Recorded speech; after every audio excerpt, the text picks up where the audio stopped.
तो हेलो दोस्तों, आज हम लोग धातु और अधातु का क्लास देखेंगे, जो कि आपके हर एग्ज़ाम में एक सवाल ज़रूर रहता है। तो आप इसको स्किप मत कीजिएगा। और ये बिहार दरोगा मेंस जो होने वाला है और बीपीएससी वीडियो, उसके लिए बहुत ही इम्पोर्टेंट है।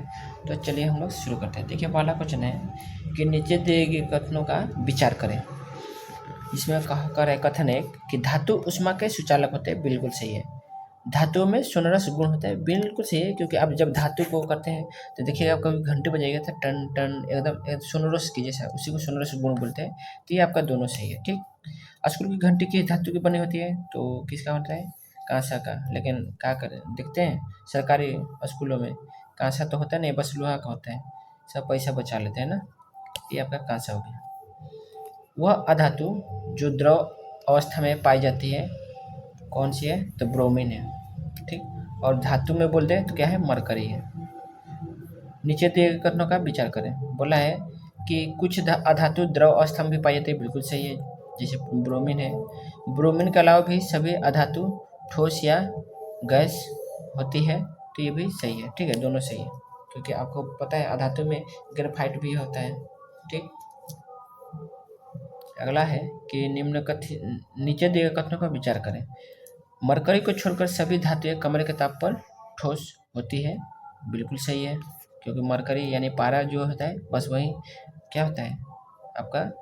द्रव में होता है। गैलियम का गलनांक कम होता है, यह हथेली पर पिघलता है। हाँ, इसको पाम धातु भी बोलता है। इसके हथेली में ये दोनों, ये भी सही है। गैलियम और एक और गैलियम, सीजियम और गैलियम। ठीक है, सीजियम और गैलियम भी है। सीजियम भी याद रखिएगा।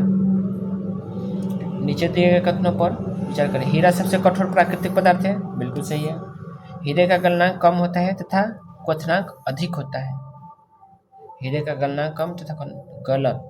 गलनांक बहुत उच्च होता है भाई इसका। तो ये आपका केवल एक सही है। ठीक है, ये गलत हो गया। लिथियम, सोडियम तथा पोटेशियम किस वर्ग की धातु है?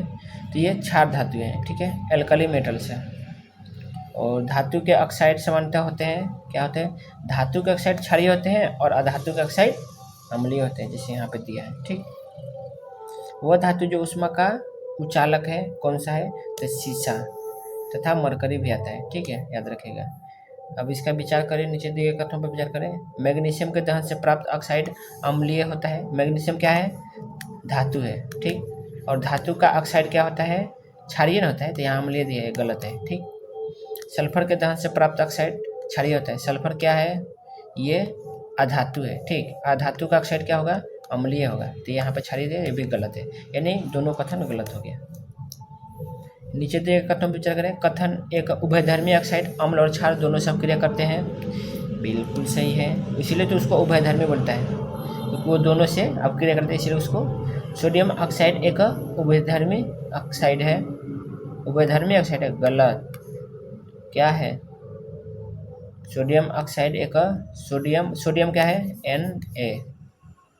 ठीक, Na और इसका ऑक्साइड बोला ना, यानी धातु का ऑक्साइड क्या होता है?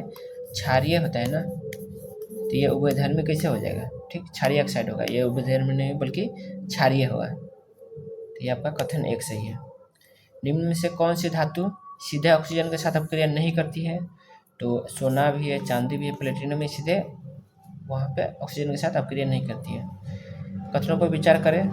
बोला है कि कथन एक में एनोडीकरण में एल्युमिनियम को कैथोड बनाया जाता है। एनोडीकरण में एल्युमिनियम को क्या बनाया जाता है? कैथोड बनाया जाता है। गलत। एनोडीकरण में एल्युमिनियम को एनोड बनाया जाता है। ठीक है, तो ये कैथोड नहीं बल्कि एनोड होना चाहिए, तो ये गलत हो गया। एनोडीकरण के दौरान ऑक्सीजन एल्युमिनियम की सतह पर अपक्रिया करती है। बिल्कुल सही है, तो आपका कथन केवल दो सही है। बोला है कि कथन एक वायु में एल्युमिनियम पर बनने वाली ऑक्साइड परत उसे आग ऑक्सीकरण से बचाती है। बिल्कुल सही है। एनोडीकरण का उद्देश्य उस प्राकृतिक परत को क्या होता है? हटाना होता है, नहीं बल्कि उसको उसके ऊपर लेप की तरह चढ़ जाती है, तो ये हटाना नहीं बल्कि उसके परत में जम जाती है, तो ये गलत हो गया। ठीक, कथन एक केवल सही है। फिर बोला है कि एनोडीकरण एक विद्युत अपघटन प्रक्रिया है। बिल्कुल सही है। एनोडीकरण में सल्फ्यूरिक अम्ल का प्रयोग किया जाता है। सल्फ्यूरिक अम्ल का, तो हाँ ये हो सकता है क्योंकि सल्फ्यूरिक अम्ल है ना, तो ये हो जाएगा। ठीक है, तो दोनों सही है। बोला है कि एनोडीकरण से एल्युमिनियम की सतह अधिक कठोर हो जाती है। बिल्कुल सही है भाई। एनोडीकरण के बाद एल्युमिनियम की विद्युत चालकता बढ़ जाती है, नहीं ऐसा कुछ नहीं है, नहीं बढ़ती। ठीक है, केवल एक सही है। फिर बोला है कि एनोडीकरण में ऑक्साइड की परत मोटी हो जाती है, सही है। मोटी ऑक्साइड परत एल्युमिनियम को संक्षारण से बनाती है, बिल्कुल सही है, ये दोनों सही है। ठीक है। निम्न धातुओं को ठंडे पानी के साथ अपक्रिया के आधार पर आरोही क्रम में व्यवस्थित करें। तो अपक्रिया के साथ सबसे क्या है, आरोही क्रम ना, बढ़ते क्रम करना है। तो सबसे ज़्यादा कौन करता है पानी में, सोडियम है, तभी तो सोडियम को क्या रखते हैं, सोडियम हमको कहाँ रखते हैं, इन लोगों को केरोसिन तेल में रखते हैं। सोडियम है, कैल्शियम है, फिर मैग्नीशियम है। तो आपका ये पहला आंसर हो जाएगा। बोल रहे हैं कि नीचे दिए कथन पर जाएगा, कैल्शियम और मैग्नीशियम जल में तैर सकते हैं, बिल्कुल सही है।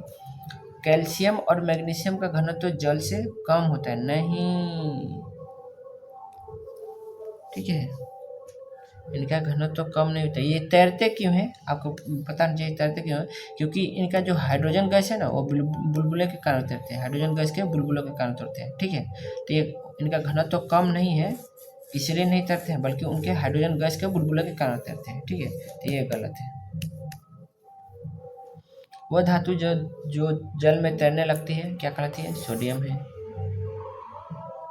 सोडियम भी हो जाए, ये पोटेशियम भी होते हैं भाई, ये लिथियम भी होते हैं, ये तीनों है। ठीक है, जल के साथ आप क्रियाशीलता के आधार पर अवरोही क्रम है, तो फिर उसको उल्टा कर दीजिए, अवरोही यहाँ पे करा है, तो सोडियम फिर कैल्शियम फिर मैग्नीशियम नीचे आएगा।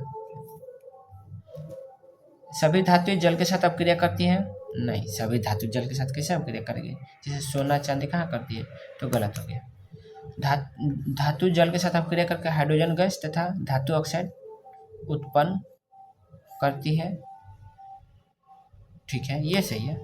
धातु जल में घुलकर धातु हाइड्रोक्साइड प्रदान करते हैं, धातु हाइड्रो ऑक्साइड, धातु जल में घुलकर धातु हाइड्रोक्साइड, हाइड्रोक्साइड यानी OH की बात करें। और आपको पता है कि धातु का जो ऑक्सीजन के साथ करता है तो क्या होता है, क्षारीय, क्षारीय में OH निकलता है, बिल्कुल सही है, ये भी सही है। ठीक है, तो दोनों सही है। बोला है कि मैग्नीशियम शीतल जल के साथ अपक्रिया नहीं करता है,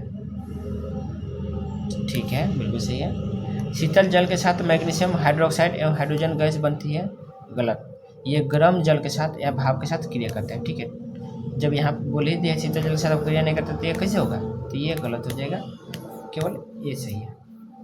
फिर बोला कि कैल्शियम तथा मैग्नीशियम गर्म जल के साथ अपक्रिया करती हैं, सही है। कैल्शियम जल में तैरने लगता है, बिल्कुल सही है। कैल्शियम ठंडे जल के साथ धीमी अपक्रिया करता है, हाँ, कैल्शियम धीमी अपक्रिया के साथ, मतलब जल के साथ अपक्रिया करता है लेकिन धीमी करता है, तो ये सही है। तो आपका तीनों सही हो गया।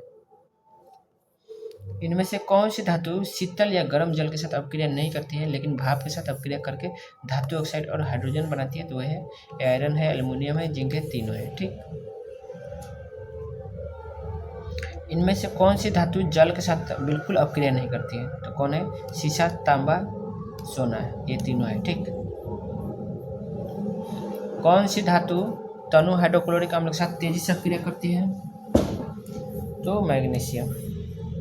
तनु अम्ल के साथ अपक्रियाशीलता के आधार पर अवरोही क्रम में व्यवस्थित करें, तो जिंक, फेरस, कॉपर, सबसे ज़्यादा क्या है, जिंक है, फिर फेरस है, फिर कॉपर है।